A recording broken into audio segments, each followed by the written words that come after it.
আপনাদের স্বাগত জানাই আমি আমার কথা শুনবার জন্য। সম্প্রতি বাংলাদেশ ব্যাংকের ভেতরে অর্থাৎ কেন্দ্রীয় ব্যাংকের ভেতরে যা ঘটেছে সেটিকে কেবল একজন গভর্নরের অপসারণ বলে দেখলে ভুল হবে। এটি আসলে রাষ্ট্রের শৃঙ্খলা, প্রাতিষ্ঠানিক স্বায়ত্তশাসন এবং রাজনৈতিক সংস্কৃতির একটা গভীর সংকেত। আমরা বহু বছর ধরে রাজনৈতিক মব, ঘেরাও, হেনস্থা, ক্ষমতার প্রভাব এসবের গল্প শুনে আসছি, কিন্তু যখন একটা কেন্দ্রীয় ব্যাংক যাকে কি পয়েন্ট ইনস্টলেশন হিসেবে বিবেচনা করা হয় সেই জায়গাটিও যদি মবের চাপে সিদ্ধান্ত পরিবর্তনের প্রতীক হয়ে দাঁড়ায়, তখন প্রশ্নটি আর ব্যক্তিগত থাকে না, হয়ে ওঠে রাষ্ট্র দর্শনে। বাংলাদেশ ব্যাংক সেটা শুধু একটা অফিস ভবন নয়, এটা দেশের আর্থিক স্নায়ুকেন্দ্র। এখানে নেওয়া সিদ্ধান্তের প্রভাব পড়ে মুদ্রাস্ফীতি, রিজার্ভ, বিনিয়োগ, ঋণ প্রবাহ, এমনকি আন্তর্জাতিক আস্থার উপরও। সারা পৃথিবীতে কেন্দ্রীয় ব্যাংকগুলোকে রাজনৈতিক চাপের বাইরে রাখবার একটা ঐতিহাসিক প্রক্রিয়া আছে। যুক্তরাষ্ট্রে ফেডারেল রিজার্ভ, যুক্তরাজ্যে ব্যাংক অফ ইংল্যান্ড কিংবা ইউরোপিয়ান সেন্ট্রাল ব্যাংক, সবখানেই একটা মৌলিক নীতি প্রতিষ্ঠিত।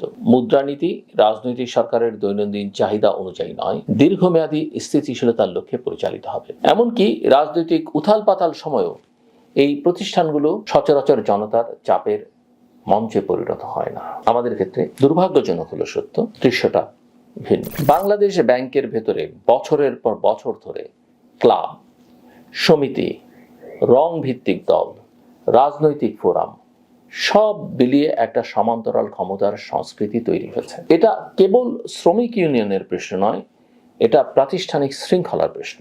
যখন গভর্নরকে ঘেরাও করা হয়, উপদেষ্টাকে ঘাড় ধরে বের করে দেওয়া হয়, তখন তা ব্যক্তির অপমানের চেয়ে বড় প্রতিষ্ঠানের মর্যাদা হারে। ইতিহাস বলছে, আমি বলছি না, ইতিহাস বলছে 1996 সালে এক গভর্নরকে অবরুদ্ধ রাখা হয়েছিল। 2003 সালে গভর্নরকে ঘেরাওয়ের ঘটনায় কয়েকজনকে চাকরিচ্যুত করা হয়েছিল। এরপর আর কোনো দৃষ্টান্তমূলক ব্যবস্থা হয়নি। ফলে বার্তাটি পরিষ্কার হয়ে গেছে, রাজনৈতিক পৃষ্ঠপোষকতা থাকলে দায় মুক্তি পাওয়া যায়। রাষ্ট্র যখন শাস্তি প্রয়োগে দ্বিধাগ্রস্ত হয়, তখন মব সংস্কৃতি শক্তিশালী হয়। মব তখন দাবি আদায়ের কার্যকর কৌশল হয়ে ওঠে। আপনি তাকে অপকৌশল বলতে পারেন, কিন্তু সেটা বলাই যথেষ্ট নয়। শেখ হাসিনার দীর্ঘ শাসন আমলে আর্থিক খাতে যে বিপর্যয় জমা হয়েছিল, ব্যাংক মালিকানা কেন্দ্রীভূত হওয়া, খেলাপি ঋণ ফুলে ফেপে ওঠা, বিদেশে অর্থ পাচার, রিজার্ভ কমে যাওয়া, এসবের দায় শুধু ব্যক্তি বা গোষ্ঠীর নয়, এটা একটা রাজনৈতিক অর্থনীতির ফল। টানা 15.5 বছরে যদি প্রতি বছর গড়ে $16 বিলিয়ন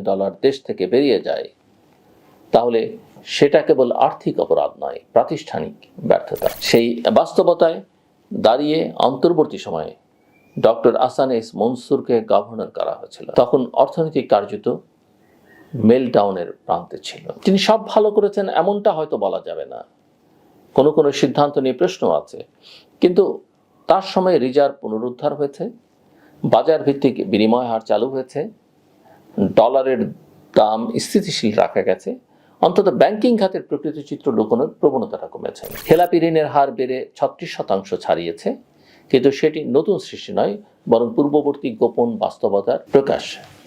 এটা যেমন সাফল্য নয়, তেমনি স্বচ্ছতার লক্ষণও বটে। সমস্যাকে চিহ্নিত না করা গেলে সমাধান সম্ভব নয়। কিন্তু এখানেই মূল প্রশ্ন, যদি একজন গভর্নর অর্থনীতির ধ্বংসস্তূপের মধ্যে কিছুটা স্থিতি ফিরিয়ে আনেন, তাহলে তার বিদায়টা কি এমন অপমানজনক হওয়া উচিত ছিল? সরকার পরিবর্তনের পর গুরুত্বপূর্ণ রদবদল স্বাভাবিক, কিন্তু স্বাভাবিকতর একটা সৌজন্য থাকে। একজন গভর্নর মিডিয়ার সামনে সংবাদ সম্মেলন করছেন আর সাংবাদিকদের কাছ থেকে জানতে পাচ্ছেন তার অপসারণের কথা। এই দৃশ্য রাষ্ট্রের পরিণতিকে প্রশ্নবিদ্ধ করে। নতুন সরকার বলছে এটা তাদের অগ্রাধিকার ভিত্তিক উদ্যোগের অংশ, কিন্তু অগ্রাধিকার মানে কি প্রাতিষ্ঠানিক মর্যাদা বিসর্জন? অর্থ মন্ত্রণালয় যদি কেন্দ্রীয় ব্যাংকে নিজের অধস্তন দপ্তরের মতো বিবেচনা করে, তাহলে স্বায়ত্তশাসনের প্রশ্ন কোথায় দাঁড়ায়? বাংলাদেশে ব্যাংক অর্ডার সংশোধন, ব্যাংক কোম্পানি আইন সংস্কার, অর্থ ঋণ আদালত আইন পরিবর্তন, এসব প্রস্তাব ঝুলে থাকলে সংস্কারের ধারাবাহিকতা ভেঙে যায়। আরো একটা অস্বস্তিকর প্রশ্ন উঠেছে, নতুন গভর্নরের নিয়োগ, তার রাজনৈতিক সংশ্লিষ্টতা, ঋণ পুনঃতফসিলের তথ্য, এসব বিষয় জনমনে সন্দেহ তৈরি করছে।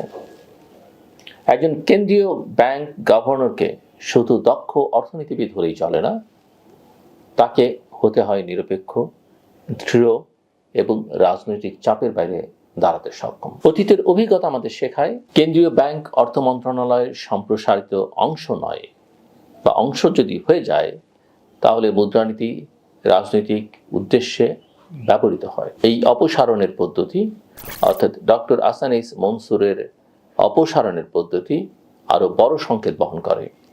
মবের উপস্থিতি, প্রশাসনিক দাবি দাবার সমাবেশ, তার পরপরই সিদ্ধান্ত। এটা কি কাকতালীয় নাকি বার্তা এই যে চাপ প্রয়োগ করলে ফল মেলে? নতুন সরকারের প্রথম প্রতিশ্রুতিগুলোর একটা ছিল মব বরদাস্ত করা হবে না। কিন্তু যদি কেন্দ্রীয় ব্যাংকের মতো সংবেদনশীল প্রতিষ্ঠানে মব পরবর্তী সিদ্ধান্ত নেওয়া হয়, তাহলে অন্য প্রতিষ্ঠানগুলো কি একই পথ অনুসরণ করবে না? আপনার কি মনে হয়? রাষ্ট্র পরিচালনায় তিনটা বিষয় অত্যন্ত গুরুত্বপূর্ণ: যৌক্তিকতা, প্রক্রিয়া এবং বার্তা। যৌক্তিকতার প্রশ্নে সরকার বলেছে তাদের অধিকার আছে, ঠিক আছে, কিন্তু প্রক্রিয়াটি ছিল অমার্জিত, আর বার্তাটি অস্পষ্ট এবং বিপজ্জনক।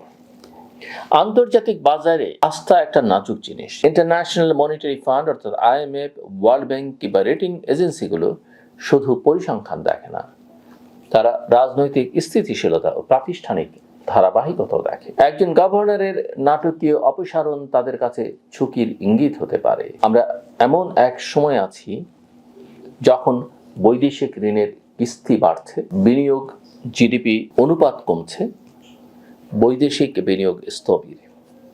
এই বাস্তবতায় কেন্দ্রীয় ব্যাংকের নেতৃত্বে হঠাৎ পরিবর্তন অর্থনীতির জন্য অপ্রয়োজনীয় অস্থিরতা সৃষ্টি করতে পারে, বা তার ইঙ্গিত দেখা গেছে। নতুন গভর্নর নিশ্চয়ই তার মতো করে কাজ করবেন, কিন্তু প্রশ্ন থাকবে এই সিদ্ধান্তের পেছনে অর্থনৈতিক যুক্তি কতটা, রাজনৈতিক অগ্রাধিকার কতটা। উত্তরগুলো খুব একটা স্পষ্ট নয়। সবচেয়ে বড় আশঙ্কা হলো প্রাতিষ্ঠানিক সংস্কারের সুযোগ হাতছাড়া হওয়া। গত 1.5 বছরে অন্তত ব্যাংক খাতের প্রকৃত রোগ চিহ্নিত হয়েছিল।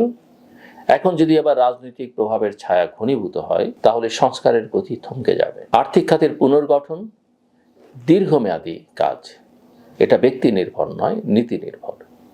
কিন্তু ব্যক্তি অপমানিত হলে নীতিও দুর্বল হয়। বিগত সরকারের শাসনামলে, বিশেষ করে অভ্যুত্থান পূর্ববর্তী শাসনামলে অসম্মানের সংস্কৃতি বাংলাদেশে একটা প্রধান ধারা হয়। আমি এখানে কারো ব্যক্তিগত পক্ষে বা বিপক্ষে দাঁড়াচ্ছি না, আমার উদ্বেগ রাষ্ট্রের চরিত্র নিয়ে। আমরা কি এমন এক রাষ্ট্র গড়তে চাই যেখানে মব সিদ্ধান্ত প্রভাবিত করবে, নাকি এমন রাষ্ট্র যেখানে মতভেদ থাকবে, পরিবর্তন হবে, কিন্তু প্রাতিষ্ঠানিক মর্যাদা অক্ষুণ্ণ থাকবে? নতুন সরকার যদি সত্যি ভিন্নতা দেখাতে চায়, তাহলে তাকে স্পষ্ট বার্তা দিতে হবে।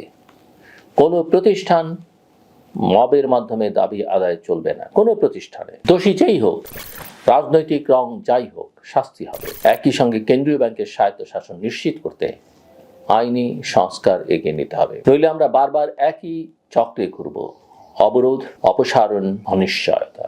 রাষ্ট্রের পরিণত হওয়ার প্রক্রিয়া অত্যন্ত দীর্ঘ, কিন্তু প্রতিটি সিদ্ধান্ত সেই পথে এক একটি পদক্ষেপ। বাংলাদেশ ব্যাংকের সাম্প্রতিক ঘটনাটি আমাদের সামনে একটি আয়না ধরেছে। সেখানে আমরা দেখছি আমাদের রাজনৈতিক সংস্কৃতি কতটা বদলেছে আর কতটা বদলায়নি। শেষ কথা একটাই: অর্থনীতি শুধু সংখ্যার খেলা নয়, এটা আস্থার স্থাপত্য। সেই স্থাপত্যে যদি আমরা বারবার ফাটল তৈরি করি, তাহলে পুনর্গঠন কঠিন হবে। একজন গভর্নর আসবে, যাবেন, কিন্তু প্রতিষ্ঠান টিকে থাকবে। প্রশ্ন হলো, আমরা তাকে কেমনভাবে টিকিয়ে রাখতে চাই? মর্যাদার সঙ্গে নাকি মবের ছায়ায়? আমার কথা শুনবার জন্য আপনাদের অসংখ্য ধন্যবাদ। আপনাদের সবার জন্য শুভকামনা।